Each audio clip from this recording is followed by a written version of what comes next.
My name is Sarah. A few years ago, at 38 years old, I felt like my life was finally in a good place. I had my husband, Daniel, our warm home in Maplewood, Illinois, and Daniel's widowed sister, Rebecca, a woman I had welcomed into my heart like my own family. Daniel and I met in college. We were both quiet, hardworking kids from simple Midwestern families. Over the years, we built a comfortable life together, full of small joys, shared goals, and a daily routine that felt safe and steady. He was my rock, always dependable, always there. Rebecca became a bigger part of our lives after she suddenly lost her husband to illness. She was left completely alone in her small house just down the street from us. I welcomed her with open arms, inviting her to dinners, holidays, and quiet evenings at home. I helped her redecorate her living room. I cooked meals for her. I listened to her grief with patience and love. I did everything I could to make her feel like she belonged with us. We had small disagreements here and there, like any family does, but nothing serious, nothing that felt like a warning of what was coming. Everything changed with a trip I planned with my whole heart.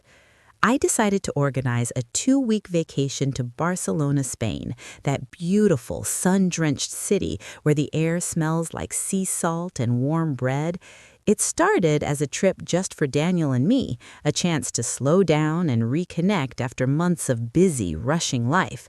But then I thought about Rebecca. Her loneliness had become impossible to ignore, so I invited her too, and I paid for nearly everything.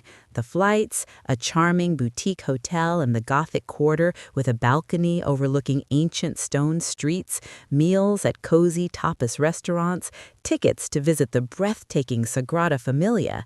They only needed to bring their own spending money. It wasn't just generosity, it was my way of pulling us all closer together, of healing whatever invisible gaps had quietly formed between us.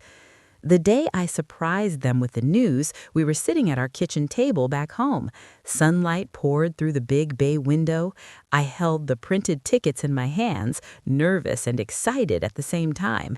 Daniel's face lit up completely. He pulled me into a tight hug and said, "Sarah, this is incredible." Rebecca softly touched my hand and smiled. "You've given us something really special," she said quietly. In that moment, I felt completely at peace, like we were exactly where we were supposed to be. Barcelona welcomed us like a dream. We arrived under a wide blue sky, the warm Mediterranean breeze carrying hints of citrus and freedom. The first week felt like living inside a postcard. We strolled the Ramblas together, ate fresh paella on the beach, laughed over glasses of sangria and softly lit plazas. Rebecca shared sweet memories of her late husband. Daniel quietly squeezed my hand under the table. In the evenings, we watched passionate flamenco shows, the dancers stamping their feet like heartbeats. One night, I stood on our hotel balcony watching the city lights slowly turn on across the rooftops, and I thought to myself, this is it. This is the closeness I always wanted. But looking back now, I can see the warning signs I completely missed at the time. Rebecca would go quiet for stretches, her smiles fading faster than they should. Daniel would glance over at her with a familiar worried look. Just small things, like a single cloud drifting across an otherwise perfect sky. I told myself it was grief surfacing unexpectedly, and I gave it space. I kept smiling. I kept planning. I kept being the person I had always been.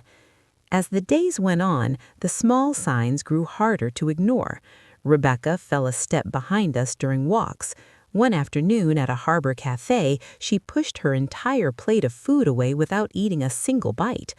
I asked gently if she was okay. She nodded, but her eyes were somewhere far away.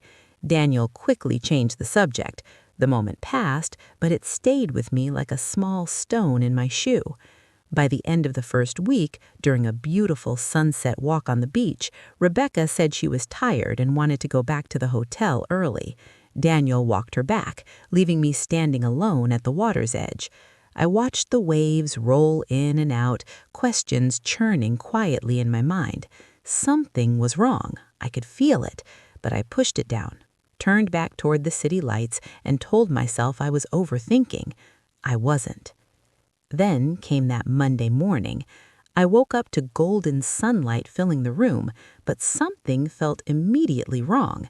The room was too quiet. I looked around, beds made, suitcases gone, no note anywhere. My heart dropped straight to the floor. I called their names, no answer.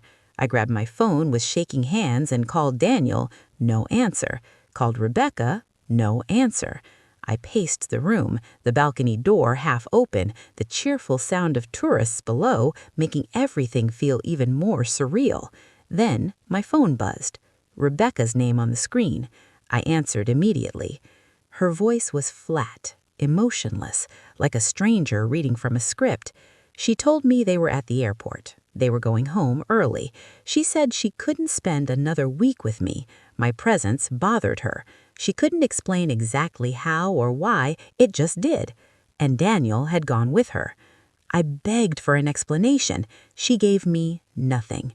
Daniel came on briefly, apologetic but firm. He had known about Rebecca's feelings. He had hoped the trip would fix things. It hadn't. They were leaving. No warning, no real conversation, no chance to make things right. Just two people I trusted completely walking away from me in a foreign country. The call ended. I stood in that sun-filled hotel room, phone heavy in my hand, the balcony breeze suddenly cold against my skin.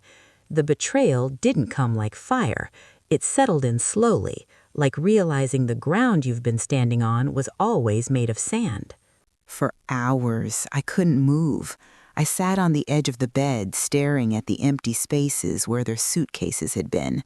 The room still smelled faintly of Rebecca's perfume, soft, floral, like a ghost of the warmth I thought we shared. Outside, Barcelona hummed with life, but inside, everything was completely still. The self-doubt hit hard and fast. What had I done wrong? Was I too much? Too eager? Not enough? I had given everything, my time, my heart, my money, and I had been left behind like forgotten luggage. Eventually, I forced myself outside. I found a small plaza, sat down, and ordered a bitter espresso I barely tasted. I watched happy couples walk by, families laugh, strangers read in the afternoon sun, and I sat there alone, hollow, trying to find the sense in what had happened. That night, I cried until I had nothing left, and then, quietly, through the exhaustion, a spark, a simple, firm decision. I will not beg, I will not chase, I will not let this break me. The next morning, I woke up with puffy eyes and a clearer mind. I looked in the mirror and said one word: enough. I called Nate, my best childhood friend from Maplewood, who now ran a successful construction company. He was the kind of person who always showed up no matter what. I told him everything. He listened without interrupting once.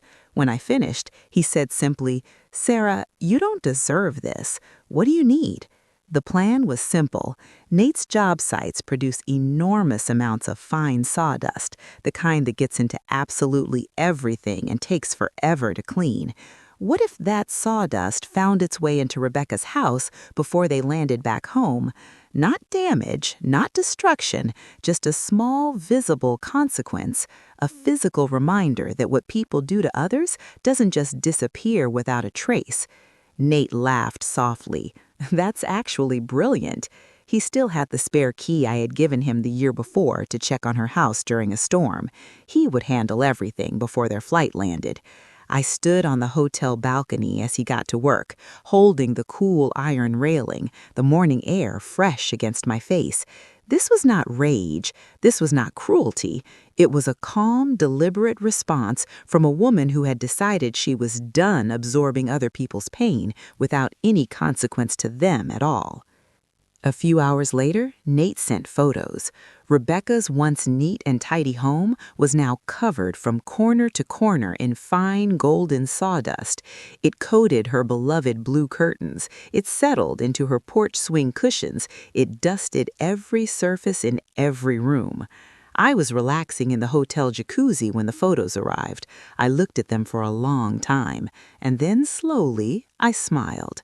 That evening, my phone rang. Daniel, panicked, his voice tight and frantic. "Sarah, it's a disaster! Sawdust everywhere! Rebecca is beside herself!" I kept my voice completely calm. He accused me. I denied it gently and suggested it might be a break-in, pointing out with perfect sweetness that her home security had always been a little weak. I was in Barcelona, after all. Rebecca grabbed the phone, her voice sharp and furious. "How could this happen?" I took a quiet breath and said, "That sounds really inconvenient. Maybe a hotel would be easier while you sort it out." Then I ended the call. In the silence that followed, the tight knot in my chest, the one I had been carrying since that terrible Monday morning, finally began to loosen. I stayed in Barcelona for one more week, and this time the city was entirely mine. I took slow morning walks through Park Güell, Gaudi's magical hilltop park with its colorful mosaic benches and dreamlike towers. I sat in quiet cafes sketching designs inspired by the city's beautiful shapes and colors.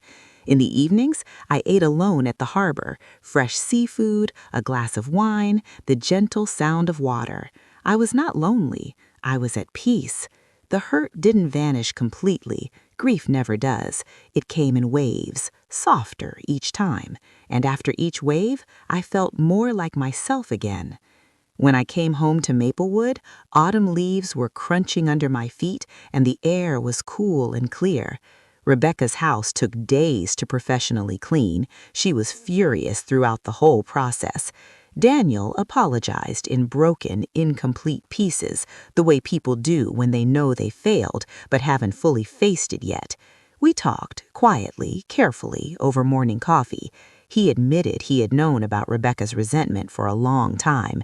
He had stayed silent because he always chose to keep the peace, even when that peace came at my expense.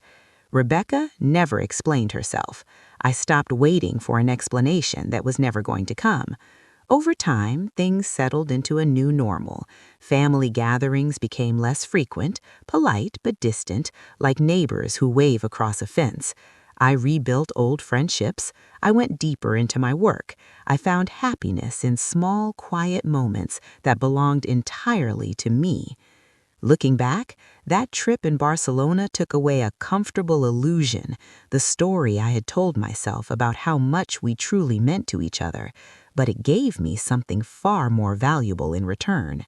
Clarity, self-respect, the quiet, unshakable knowledge that I am allowed to take up space in this world, that I do not have to make myself smaller so someone else can feel more comfortable. Some wounds don't come from your own mistakes. They come from the jealousy, grief, and unspoken bitterness that other people carry. Those wounds say nothing about your worth. Strength isn't always loud. Sometimes it looks like standing in front of a mirror the morning after the worst night of your life and deciding that you are still worth fighting for. Thank you so much for being here with me today. If this story touched you or reminded you of something you've been carrying quietly, please share it. Someone out there needs to hear it. Like this video, subscribe, and drop a comment below. I read every single one. This is Revenge Ties, where every story is proof that the human heart is stronger than it looks.